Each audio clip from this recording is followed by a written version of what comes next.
bandang patangkad oh. Wala, lagpas 106 cm na to banda. Ayan, hanggang dun. Okay, ito banda. Ito yung ang daming sustansya nito. Pumantay na dito. Pansin ninyo? Pantay na. Yung sinasabi ko sa inyo na naabot niya yan hanggang 2 feet. Eh yung kwan natin hanggang legs yung iba dyan. Kaya yung sustansya po niyan hanggang 2 feet. Kayang abutin ng palay natin ngayon yan, yung ugat. Dahil palalim ng palalim at marami na ring kwan dyan sa ibabaw. Ayun oh, kaganda. Ang gagawin lang natin ngayon, iikot. Okay? Ikot ulit. I-check yung mga kwan. Sana ay sumikat mamaya, or kung gusto niyang umulan, diretso na lang. Huwag lang sumikat yung araw tapos biglang uulan, ay hindi po maganda.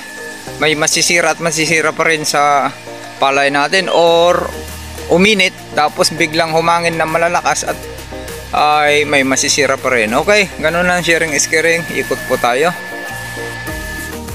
Good afternoon mga good morning pa pala. I-time check tayo. Titignan natin kung bumuka yung palay natin. Grabe ang pinagdadaanan ng palay natin ngayon. Ang lakas ng hangin ay may mababaog. Yan naman yung advantage na nakalutang na uhay. Nakatago na uhay, mataas yung plug lip shift sa nakalutang na uhay dahil talagang masisira. Okay, mas maraming masisira sa nakalutang na uhay. Yun pa yung isang disadvantage sa nakataas na uhay. Unlike sa nakatago, hindi masyadong napapagpag, mayroon siyang protection yung plug lip shift at mga dahon pa na 3 and 4. Okay, na nakaangat, kung nakaangat pa yung 4 na dahon. Yun naman yung advantages dyan. Naku, tapos ang tangkad ng palay natin, ang lakas ng hangin. Ang ganda oh, puro uhay. Oh, yun, natignan nyo yung TH ito nakalutang. Ayan, mas maraming masisira doon. Tignan natin kung bumuka. Hindi pa naman bumuka dahil medyo may sikat na ng araw, pero hindi pa nasasaktan yung balat natin. Kaya tignan natin kung may nakabuka. Wala pang bumuka ha.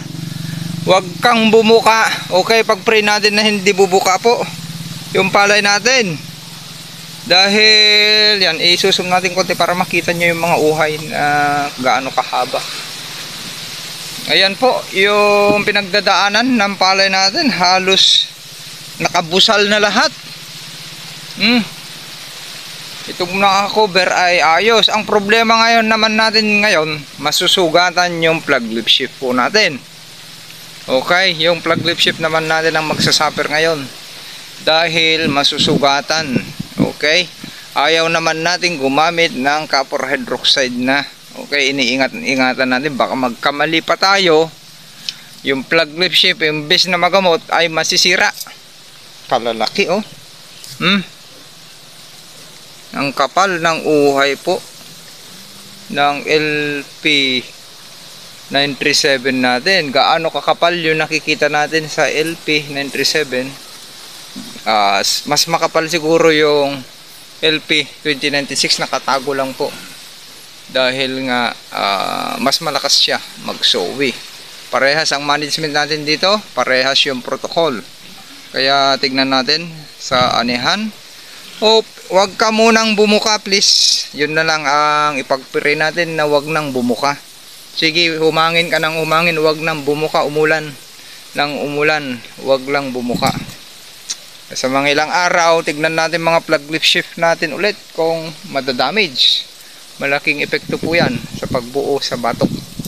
Okay, sharing is caring. Okay, litaw na litaw oh, ang forma ng TH ito. Ay, wala pa naman bumuka. Thank you Lord. Huwag mong pabukain. Naku, lumakas na yung sikat ng araw. Ayan oh.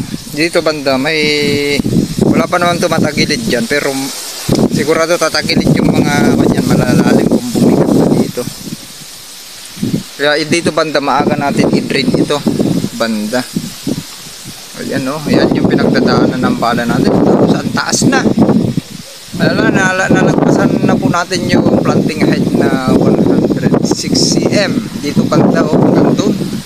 Nalagpasan na natin yung planting height nito LP 2096. sa 937. Yung LP 2096 natin hanggang doon, nakita nyo nakatago na. Hanggang doon yung pagitan. Yung 937 natin hanggang doon lang sa 600 square meter. Yung pinagpupunlaan natin dati. Yung nagpapatanim tayo 50 kilos rate lang natin. Wala tayong panghuli sa hybrid ko. Ipapasilip ko sa inyo. Yung sukat na natin mga 9 inch ang mga sukat ng palay natin. Karamihan dyan. Tapos 10 hanggang 12 or may higit pa. Yan yung natin. Yan, pasilip ko lang sa inyo. Oh. Ang lakas kagabi. Medyo may tumatagilid ganyan. Malambot dito banda eh. Diba ito yung pinapakita ko sa inyo na naghilaan yung dalawang harvester po dyan. Ay rotovator. So, nagparuto tayo. Ito naman yung wala na. May stress tong palay natin. Ang kasunod nito sugat sa dahon. Okay. Ito ang napaka-critical sa nakalutang. Pag bumukas, wala pa naman bumukas. Okay, tara nga doon sa LP 2096 gusto kong makita. Yung LP 2096 natin. Nakatago kasi.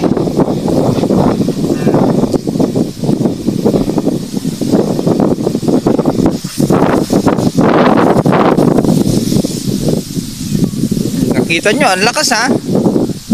Dami natin pinagdadaanan talaga sa pagpapalay. Tapos ang mura ng produkto natin. Kaya luging-lugi, ang mahal ng inputs. Ito na yung LP 2096 natin. Parehas. Dito yung one move natin. Tignan nyo, ang laki na, ang tangkad. Ito yung hanggang dito tayo. Ito yung tapat ng hanggang dito yung malalim hanggang doon. Oh, ganyan nakalalaki. Kaya doon banda maliliit pa yung tinitignan nyo doon. Nandito yung mga 12 feet. 1 feet na mga uhay o higit pa. Kalalaki nandito banda. Hanggang doon lang. Mga 1 meter yung maliliit doon sa tabing kanal natin dahil nahuhugot. Pero naku, uminit na. Magbubuka na o nakabuka. Ang sakit na. Ayan. Ay okay naman. Yun lang hangin. Please. Yung hangin. Tignan natin ha. Ayan yung LP 2096 natin. Pang 13 metric tons. Yung natin dito. Pero mababawasan tayo ngayon. Tama yung prediction ni Master Ernesto. Napipredict niya yan. Kasi ang problema natin nakabukas. Ayan yung isang natin, kunin natin yung isang, hindi pa nakalabas pala, yung iba, nandun pa sa baba, nakabukas. Yan, may sowi yan, mga 40, ganun, 30, 40. Ayan yung palay natin, ang tangkad. Wala na, hanggang dibdib. Hanggang dibdib na po natin yan. Palay natin, tapos bukas may activities tayo, magpupulyar pa tayo. Payukuin natin at pabintukin. May activities tayo bukas. Walang pasok. Kaya ayan. Please release me, let me go. Ayan LP. Ang forma ng ganyan din yung LP 2096 natin. Kung talagang po. Kung nakalutang din. Okay? Walang nagbukas dito sa 937. Mukhang alikabok yun ang lakas. May alikabok pa Nakarating dito yung alikabok doon sa daanan.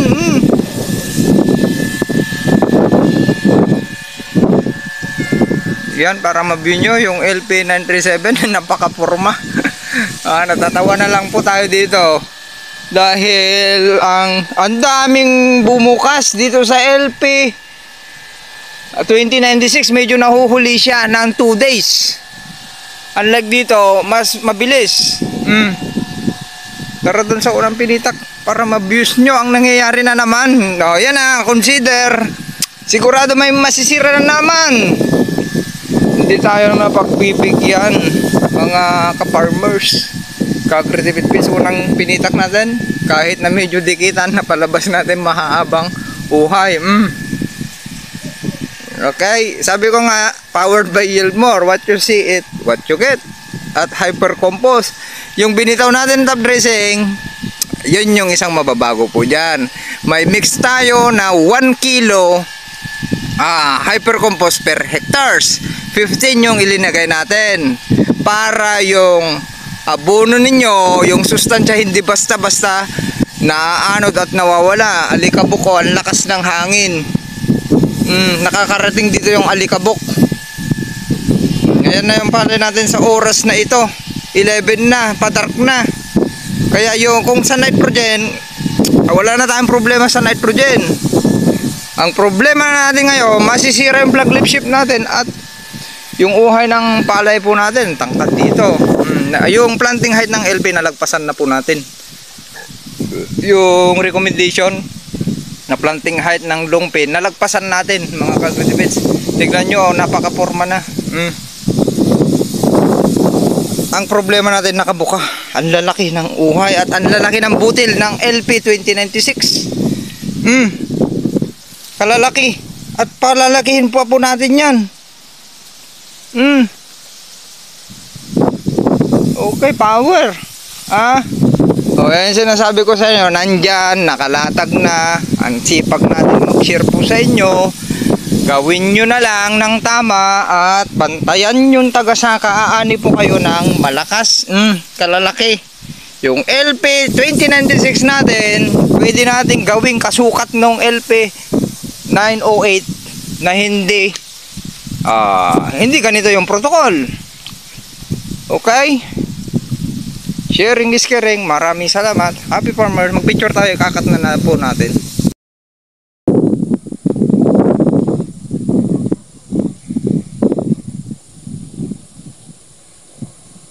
Time check 5:30. Papunta tayo dun sa dulo. Ayan na. Sapaw na po ang LP 2096 po natin. Yan. Okay. Powered by Yieldmore. Yan, lapit tayo dun po para makita nyo. Sinum natin konti para makita nyo yung mga uhay natin na may iksi uniform. Ngayon gusto kong ipasilip sa inyo yung nasa gubat. Okay. Yan. Ito ay may 67 days na po tayo. Bukas tignan natin, may activities tayo na gagawin pa para pabintugin itong uhay at pabilisin natin para matapos na tayo sa heading stage, flowering stage, para maligtasan na natin kung gumanda yung panahon bukas ay napakainam. Ayan po yung palay natin. Ayan, bagalan natin at tignan nyo na, what you see it what you get. Okay, yung protocol po natin sa wheat season, kalakip yung pang kuha natin dyan sa soil ninyo, pang kondisyon. Wag kayong magsunog ng dayami, pabubulukin po natin yan para mabawasan at gumanda pa yung nakondisyon na bago natin tamnan. Yung palayan ninyo ay maayos na, nasa ayos na yung mga overuse ng chemicals na halos 30 years na overuse ng chemicals yung sakahan po ninyo. Kaya nagre-resulta po yan na kahit nagbibitaw kayo ng napakaraming puno ay parang hindi tumatalab dahil sa mababang pH, acidic na, marami ng asin. Okay, tapos yung mga microorganism nyo wala na, ubos na po yan. Okay, kailangan natin paramihin yan para may mag-fix sa mga sumusobrang mga sustansya dyan at kinukulang nitrogen. Okay, tara doon. LP 937 naman po ito. Okay, yan o. Yung mas lutang ay LP 937, yung mahihain ay LP 2096. Tara sa dulo para makita nyo po doon. Mas maliliit po yung palay dito sa harap, pero makita nyo naman ay napalabas natin yung mga 9 inches, yung pinakamaliit na uhay po dyan, yung sowi. Sharing is caring. Nandito tayo sa tabi ng kanal. Yan yung sinasabi ko siya, mas maliit pa dito. Okay, Pero yung planting height po dito ay nagawa natin gawing lagpas puson pa rin. Ayan na, yung mga uhay dito talagang mayroon pa humahabol. Marami pa tayong showing hindi umangat. Okay, yan o. Oh, yan. Pero nakabusal na. Ibig sabihin nasa 95% na tayo to 95 to 97% na po tayo. Ayan yung uhay ng palay natin. Nakita nyo yung power na protocol po ng Agritipid PH na walang naiwanang sowi. Kahit sa andun si Marvin, oh. Tagasaka natin no, yan umaani ng 200 yan, matagal na. Ayan, yun, may hila-hilang baboy. At walang naiwanan na suwi. Ibig sabihin, nasa tamang pag-alaga po tayo, nasa tamang timing, pagbitaw ng mga sustansya. Yung protocol po natin ay combine inorganic fertilizer, foliar, organic foliar spraying ng Yieldmore natural all-purpose foliar fertilizer na mayroon din tayong binibira dun sa soil. Yun yung hypercompose. Pwede yun kasi sa soil at pwedeng ifoliar. Ayan, okay? Yun yung kombinasyon natin at para matulungan natin yung mga kaparmers natin, nag-combine din tayo ng chemicals. Okay, na hindi natin matagal na hindi natin ginagawa. Yun yung pag-prevent natin para hindi tamaan na yung mga flag leaf sheath natin at hindi ubusin na mga insekto gaya ng may na dead heart at na may na whitehead. Mayroon mang lalabas po dyan, di naman natin ma-perfect. Yan palagi kong sinasabi dyan na hindi natin ma-perfect. Mayroon at mayroon tayong malalaktawan dyan. Walang perfect sa pagsasaka. Mayroon at mayroon man lalabas pa dyan ng mga whitehead ay hindi na, wala nang losses po yun. Wala nang 0.1%. Dahil nakita natin, napansin natin hanggang ngayon, wala pa tayong nakikitang whitehead. Pero expected natin yan na may lalabas man dyan ay hindi na bawas sa ating palay. Ayoko na. Okay, tara dun sa tulo. Cut na natin dito. Pause muna. Lumabas na yung mga malalaking uhay. Yan. Ito yung malalim na porsyon na hindi mula doon hindi na kayang, yung pansin nyo yung medyo nagganon, hindi na kayang lusungan po yan hanggang doon. Yan yung sinasabi ko, in-advancean natin ng one step. Tignan nyo yung mga uhay na lumabas at hulip. Yung karamihan dyan naihuli pa natin, daming kuhol at medyo malayo pagkatanim yan, 25 by 25. Pero pansinin nyo, nabawi natin yung distance. Ito naman yung, ito pa, may hulip din dito, pero tignan nyo, kalalaking uhay yung napalabas po natin. Magkakasize. Pag dinangkal po natin yan, dadangkal tayo yung sinabi ko, ang dumi ng kamay ko, may mancha. Yung sinabi ko kung yan, yung bawat uhay yan ay 9 inches to 10 hanggang 12. Hanggang 12 inches, meron din dyan ay lagpas pa ng 1 feet. Diba? Ganda. Taas natin. Diba? Puro uhay yung nakikita po nyo dyan. Okay, nagpapasalamat po tayo sa LP Variety Quality Seeds ng Pro Agri-Seed Corporation. Yan yung distributor po, exclusive distributor ng dito sa ating bansa. Okay, nagpapasalamat din tayo. Shout out kay Sir Domar Singson. Yan po yung nagbigay sa atin ng quality seed LP 2096. Yan, subsidy po yan. LP 937. Subsidy po yan. Okay? LP 2096 ay galing po kay Sir Domar. Empleyado po yan ng Pro Agri-Seed. At kay Sir Mike, shout out din kay ang sisipag ng mga yan. Shout out kay Sir Mike Caspro. Yung kan natin dyan. Okay? At nakita, tawag doon. Nakamit natin yan sa field tour ni Master Ernesto Martin, top fielder ng Region 2. Okay? Yan nga, kinalaban niya ngayon yung panahon ulit at mahigit 10 tons ulit siya. Kahit na ganun na talagang china-challenge niya yung climate, panahon. Bakit ko sinabing kina-challenge niya? In-advancean niya yung para sa dry season, wala sa timing. Yun yung binabayo siya ng malalakas na hangin mula nung kwan pa yan. Wala pa sa flowering stage, binabayo na yung palay niya, pero nakita niya, tawag doon, naani pa rin niya yung mahigit 10 tons dahil sa quality seeds, malalaki, damulag. Ito na yung punlaan natin, pansin nyo, ang dami ng pagkatanim dyan at matanda na. Pero humahabol, pati planting distance humahabol. Bakit? Dahil mas maraming sustansya at moves yung ilinagay po natin dito. Yung foliar natin dito, ilang beses natin pinaliguan po ito ng Yieldmore na may halong hypercompost para maglabas din ng malalaking uhay. Pansinin nyo, mas darker siya. Okay, ito yung punlaan natin hanggang dyan, hanggang dito. Yan yung pinahingi nating punla na 30 days na pinakpapakpak at pinataniman din natin ay halos nagkakasakit. Okay, pero nagawa natin ng paraan na matanggal yung pamula-mula. Ito, punlaan po natin to, pero pansinin nyo. Yung mga uhay nyo, diba? Quality. Okay. Oo, sana magkatotoo yung prediction ni Master Ernesto dahil nakikita niya yung itsura ng palay niya po dito na 13 metric tons at LP2096. Okay, mapagbigyan lang tayo hanggang bukas, hindi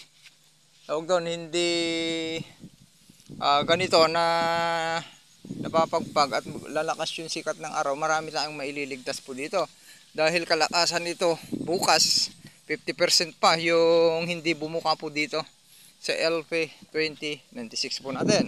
Sa LP937 mas marami nang nailigtas po doon, halos 70% na yung na-fertile po doon dahil 2 days kapapasok yung masamang panahon. Punlaan pa rin po yan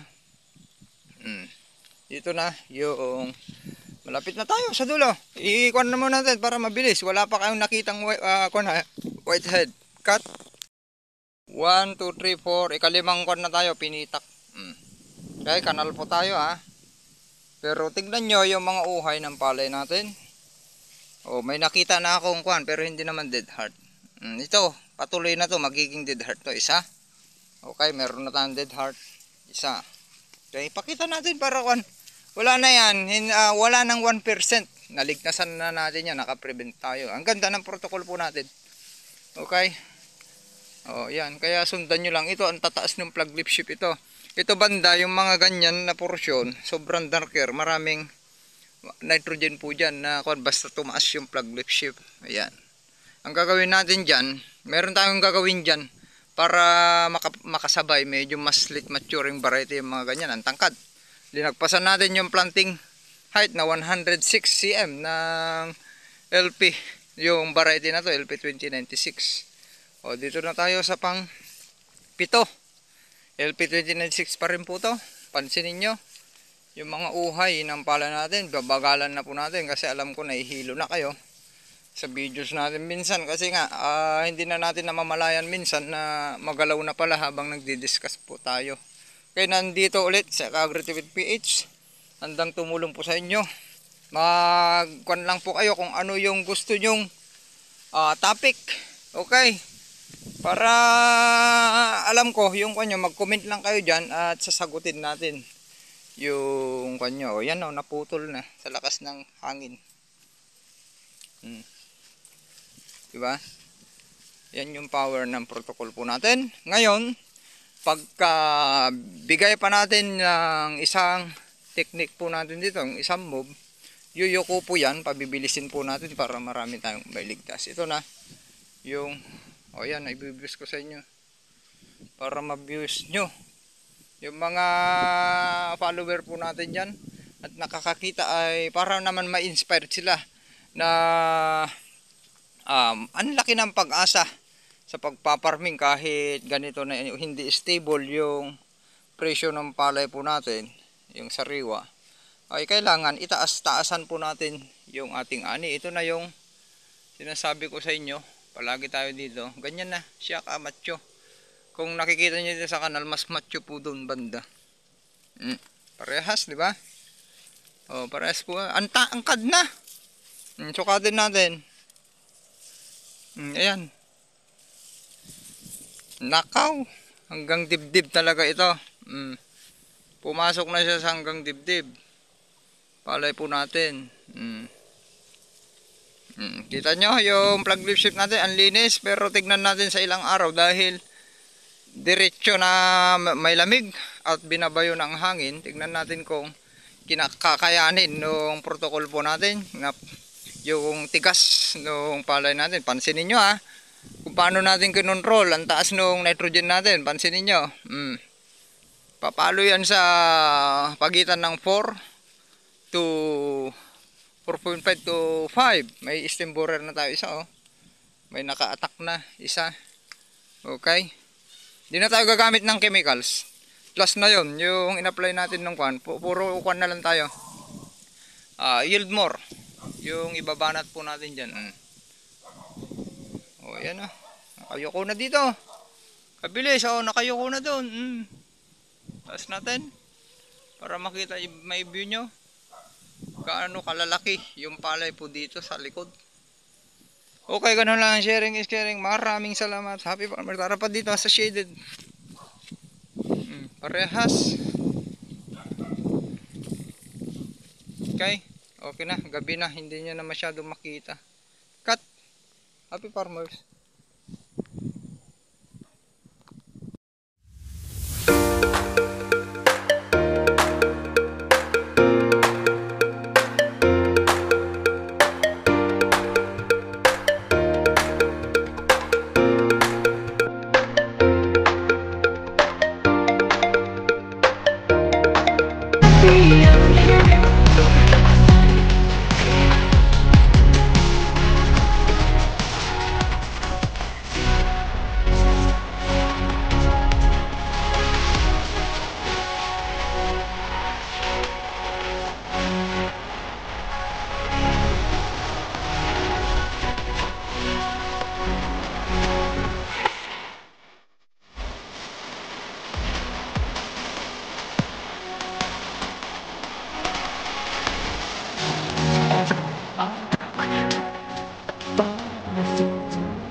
Your eye face never